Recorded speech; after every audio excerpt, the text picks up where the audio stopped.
Hello, good evening. ဒီနေ့ကတော့ inside out ပေါင်းဆိုလိုက်တော့ inside out ဆိုတဲ့အသုံးအနှုန်းလေးကိုမျှဝေပေးချင်ပါတယ်သင်ခန်းစာမမျှဝေခင်လာမယ့်သင်ခန်းစာတွေကိုလေ့လာနိုင်အောင်ဒီ YouTube channel လေးကို subscribe လုပ်ထားဖို့မမေ့ပါနဲ့နော်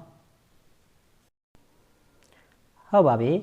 inside out ဆိုတဲ့နေရာမျိုးမှာအဓိပ္ပာယ်နှစ်မျိုးသုံးလို့ရပါတယ်ပထမတစ်ခုကတော့ကောင်းကောင်းသိတယ်လို့အဓိပ္ပာယ်ရပါတယ်တစ်ခုခုကိုကောင်းကောင်းသိတယ်ပေါ့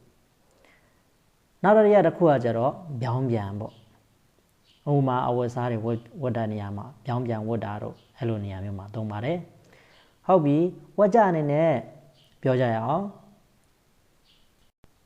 ပထမဆုံးကောင်းကောင်းသိတယ်ဆိုတာကိုဘယ်လိုသုံးမလဲဥပမာ she knows Myanmar inside out သူကမြန်မာနိုင်ငံအကြောင်းကိုကောင်းကောင်းသိတယ်နှံ့ဆက်တယ်ပေါ့နော်တစ်ခုခုကိုသိတာကိုနှံ့ဆက်တယ်လို့ဒုတိယတစ်ခုဥ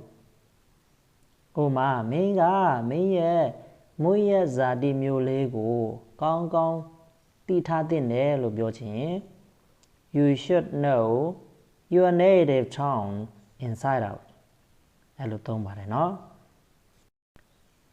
ဥပမာကိုကရန်ကုန်သွားချင်လို့ရန်ကုန်သွားချင်တာဖြစ်တဲ့အတွက်ကိုကိုလိုက်ပို့ပေးမဲ့လူကနှံ့ဆက်ဆက်လေးသိထားမယ်ကောင်းကောင်းလေးသိထားမယ်ရန်ကုန်အကြောင်းပေါ့အဲ့ဒါကိုသူ့ကိုမေးချင်တယ်မင်းရန်ကုန်အကြောင်းကိုနှံ့ဆက်ဆက်ကောင်းကောင်းသိထားလားလို့မေးချင် Did you know Yangon inside out မင်းရန်ကုန်အကြောင်းကိုကောင်းကောင်းသိထားသလားနောက်နေ့ကျရင်ကျွန်တော်ကရှမ်းပြည်မှာနေမယ်အဲ့ဒါကြောင့်ရှမ်းပြည်အကြောင်းကိုကောင်းကောင်းသိဖို့လိုအပ်တယ်အဲ့ဒါကို next year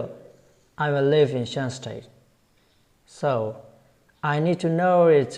inside out နောက်တစ်ခုတတိယလူကိုမေးချင်တယ်မေးမယ် does he know Mandalay inside out သူကမန္တလေးအကြောင်းကိုကောင်းကောင်းသိထားသလား now they နဲ့မေးချင်တယ်ဆိုလို့ရှင် do they know Mandalay inside out သူတို့မန္တလေးအကြောင်းကိုကောင်းကောင်းသိထားသလားအခြားနေရာမျိုးမှာသုံးချင်တယ်ဆိုလို့ရှင်လေဒီနည်းအတိုင်းပဲသုံးလို့ရပါတယ်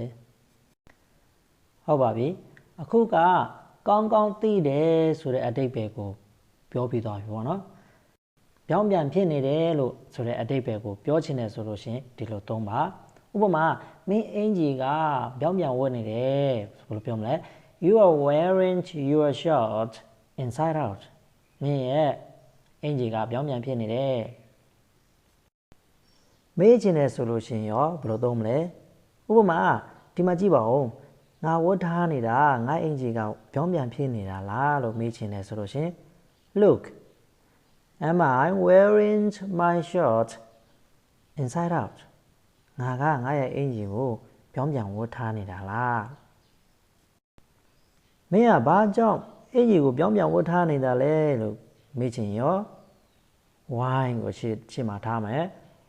why are you wearing your shirt inside out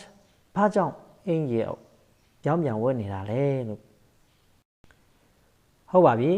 အခုကတော့ inside out ရဲ့အဓိပ္ပာယ်နှစ်ခုကိုကောင်းကောင်းအသုံးပြုတတ်ပြီလို့ယုံကြည်ပါတယ်နော်နောက်ဗီဒီယိုတွေမှာဘာတွေသင်မလဲဘာသင်ခန်းစာတွေနဲ့မျှဝေပေးမလဲဆိုတာကိုသိရအောင်လို့ဒီ Sasana Golden Future ဆိုတဲ့ YouTube channel လေးကို subscribe လုပ်ထားဖို့မမေ့ပါနဲ့နော်ဒါမှသင်ခန်းစာအသစ်တွေကိုလေ့လာနိုင်မှာပါHave a feel life